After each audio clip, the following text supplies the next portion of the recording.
administration officials said the government is working on improving cybersecurity in the U.S.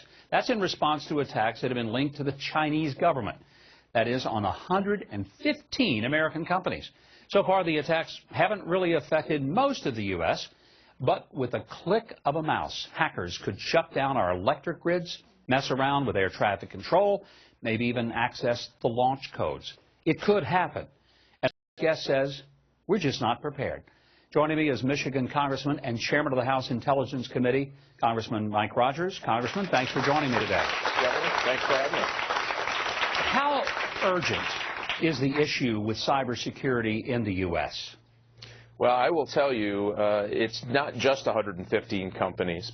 It's gone well beyond that. So there are two companies left in America, Governor, those that have been hacked and know it, and those that have been hacked and don't know it.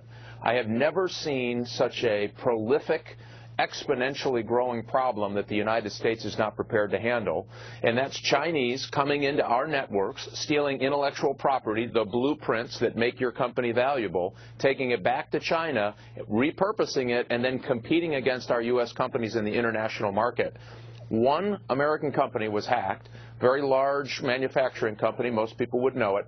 They argue that because of the theft, Chinese theft, took it back, copied their product, now is competing against them. 25,000 U.S. manufacturing jobs lost because of it. Oh, why aren't we doing something more about it? I mean, this is not something I'm hearing every day. This is huge. Oh, it is huge. Well, why don't we hear more about this, Congressman?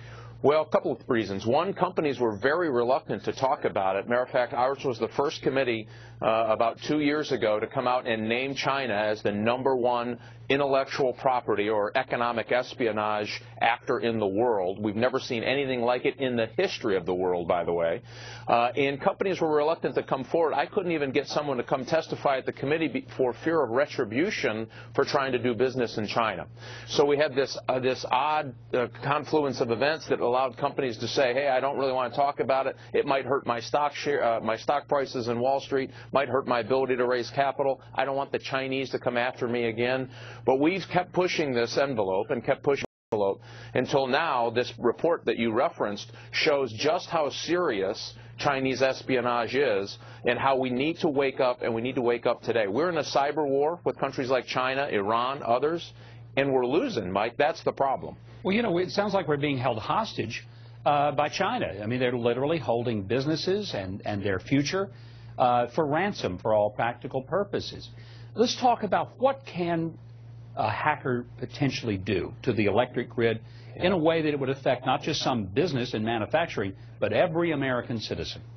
Yeah, and here's a couple things to remember. So most Americans are familiar with the criminal side of it, people trying to steal your identity or break into your bank account, all of that.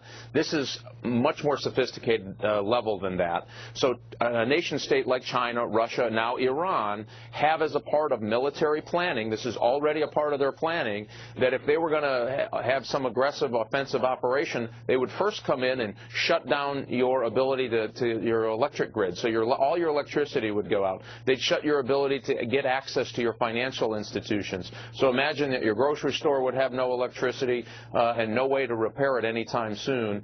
And you know what damage that can do. The financial services sector would be shut down. People wouldn't have access to cash and other things. It would cause huge, massive problems.